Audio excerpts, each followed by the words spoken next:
বিসমিল্লাহির রহমানির রহিম। আসসালামু আলাইকুম। জনতার রান্নাঘর থেকে সবাইকে জানাচ্ছি শুভেচ্ছা। আশা করি সবাই ভালো আছেন। আজকে যে রেসিপিটি করব একটা মাছের রেসিপি করব। এখানে আমি 5 পিস মাছ নিয়ে নিয়েছি আর এখানে লেবু নিয়েছি অর্ধেকটা, 1-1.5 চামচ লেবু হবে, রস আর কি। মাছটা খুব ধুয়ে ভালো করে চিপে নেবেন যাতে মাছের ভিতরে কোনো পানি না থাকে। এখন আমি এখানে একটা মশলা বানাবো না, মাছটা আর কি মেখে নেব মশলা দিয়ে। এই স্বাদ মতো লবণ দিয়ে দিলাম, জিরার গুঁড়া দিলাম 1/4 চামচ, ধনিয়ার গুঁড়া 1/2 চামচ, হলুদের গুঁড়াটা 1/4 চামচ, বাটা শুকনো মরিচ আছে এটা বাটা 1 চামচ মতন তেল দিয়ে দেবো এই মশলাটাতে। মাছটা আপনাদের সময় যদি থাকে কম হলেও আধা ঘন্টা রেখে দেবেন এটা মশলাটা মাখিয়ে।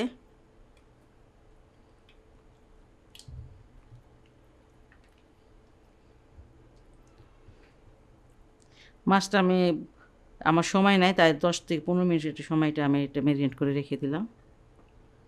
এখানে আধা কাপ নিয়ে নিয়েছি পেঁয়াজ, এই যে মোটা করে কেটে নিয়েছি, একটা মশলা বানিয়ে নিব। এই জন্য এখানে বড় বড় 2টা পেঁয়াজ ছিল, এই যে একটা আস্ত রসুনের কোষগুলো সেটা দিয়ে দিলাম, 1-1.5 ইঞ্চি আদা সেটা এইভাবে কেটে কেটে দিয়ে দিয়েছি। আর যদি আপনাদের টমেটোটা বড় হয় তাহলে একটা দিবেন, আর ছোট হলে 2টা দিবেন। এটা আমি একটা পেস্ট বানিয়ে নিব।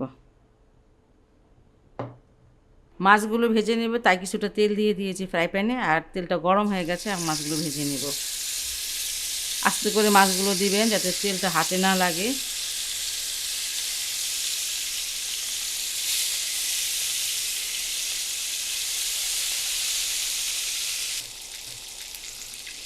মাছগুলো আমার ভাজা হয়ে গেল, আমি উল্টে পাল্টিয়ে একটু ভালো করে ভেজে নিয়েছি।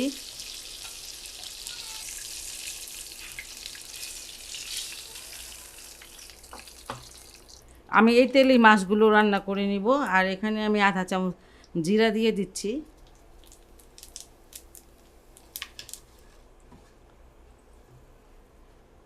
আর যে মশলাগুলো বেটে নিয়েছিলাম, টমেটো বেটে নিয়েছিলাম, সেটা দিয়ে দিচ্ছি। এটাতে আর অন্য পেঁয়াজ দেওয়া লাগবে না, এই পেঁয়াজে হবে।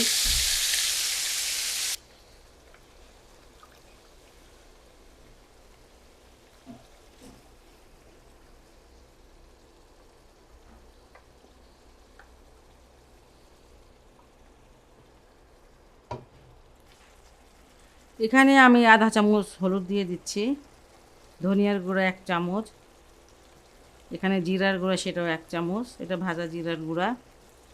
এখানে মরিচের পেস্ট আছে, শুকনো মরিচের পেস্ট, সেটা 2 চামচ দিলাম, কারণ এটা ঝাল না, আর পাতলা পাতলা করে বেটেছি তো, ব্লেন্ড করেছিলাম।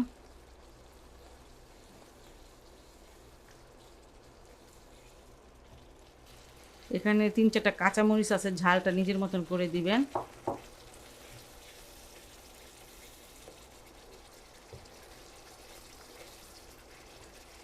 লবণটা স্বাদ মতন দিয়ে দিলাম।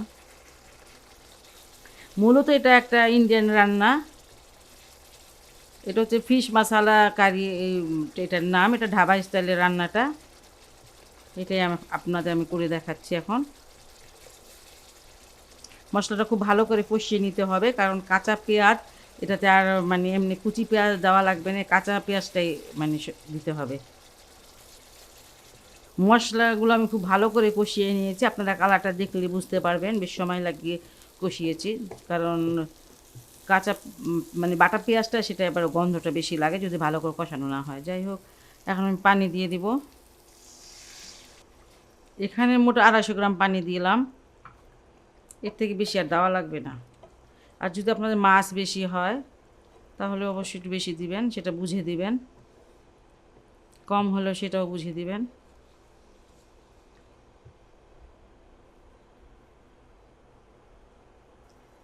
ঝোলটা বলক এসে পড়েছে, আর এখন আমি মাছগুলো দিয়ে দিব।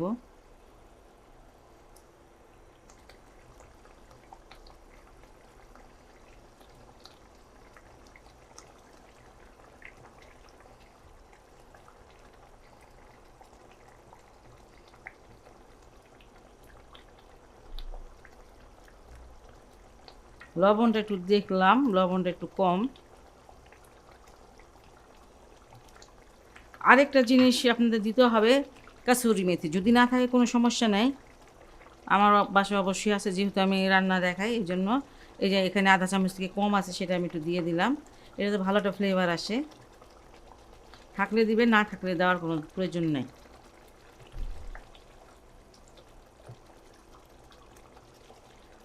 এমনিতেও মাছটা এইভাবে রান্না করলে অনেক টেস্টি হয়।